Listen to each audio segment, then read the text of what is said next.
The Democratic line, he's calling from Deerfield Beach, Florida.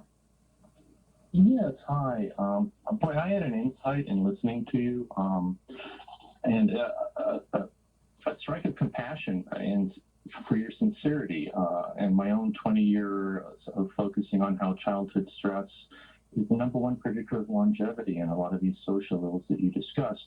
And I'll be honest, when I first upon hearing you is revulsion because it's such doublespeak, but I understand that it's an internal psychiatry supported by culture that you're speaking to, which is what I was also researching, the causes of these social problems, so that when we listen to someone, some other party, and we wonder how an intelligent person can say such seemingly obviously convoluted and inaccurate information, and there's a question at the end of this, information is facts, who can do that? Who, what, why? How can that happen?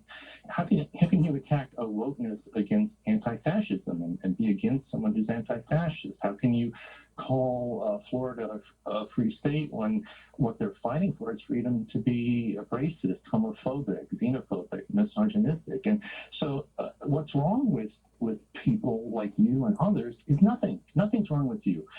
You had a bad childhood, but you are not damaged. You are perfect for a damaged world. In other words, if you see a friend's head blow up and you don't dive under a table for the rest of your life when you hear a car backfire, something's wrong with you. And what's wrong with you is us. And here's the thing, it's not wrong. Steve and I did it there. That's what a social animal is. It's a balance between self and group interest. That's the definition of sociality. And when a certain segment of society is going to have a huge self-interest, that's what we call libertarianism. And that's why you have a belief in, here's the question, natural order. You hear all the time at like the Republican and far-right Trumpist gatherings speaking to things like libertarianism. Well, that's where it comes from.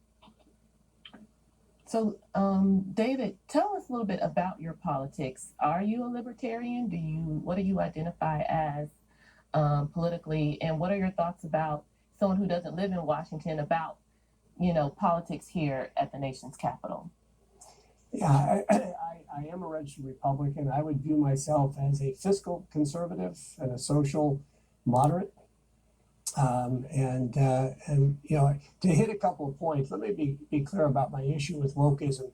It isn't that anybody shouldn't have the right to say the things they want to say regarding woke and things of that nature. Where I have a real problem is where people believe that their view should cancel someone else's.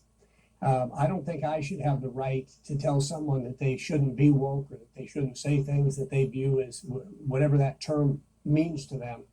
It's the cancel culture side of it. It's this notion, I think it's a very dangerous area where we're going. And the prior question, I think, begs this issue, which is, take Florida as an example. Florida is grappling with a lot of change, as the rest of the country is.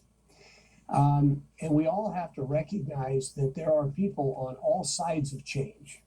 There are people that have religious beliefs that they feel strongly about, and there are people who don't have those same religious beliefs. There are people that have life's experiences that give them, the young lady whose poor brother passed away, she obviously has some experiences that some others don't have. That's the great thing about a country that is built upon consensus of the people.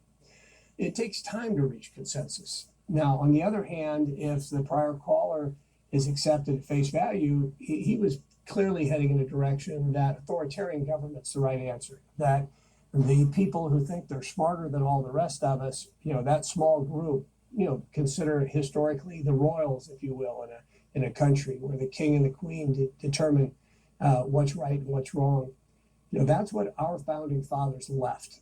And they did it for a reason. They didn't believe that 1/2 of 1% should rule the country. They believed that we the people should rule the country. So they set up a set of institutions that require us to have checks and balances. Our three branches of government independently check and balance each other. So when I hear people talk about they didn't like certain rulings that the Supreme Court made and they want to stack the court or they want to destroy the court, that's how countries have destroyed themselves. Argentina is a great example. of a country that had every opportunity to be as successful as America. But when they decided to harm the separation of their court system and no longer have those checks and balances back in the early 1900s, they went the wrong direction and they've never recovered. It's hard to have a government of the people because we're all different, and there's 300 plus million of us. But the reality is, if we allow ourselves to use the institutions that we've had and force our elected officials to actually represent us, we'll continue to get better. That's really my message. And so while I vote conservatively from a financial perspective and moderately from a social perspective, I think the real issue that I have is that, I'm a proud American, and I'm also proud to be of Polish descent. And I think we all need to think of ourselves more in that direction and work to solve these problems. We've been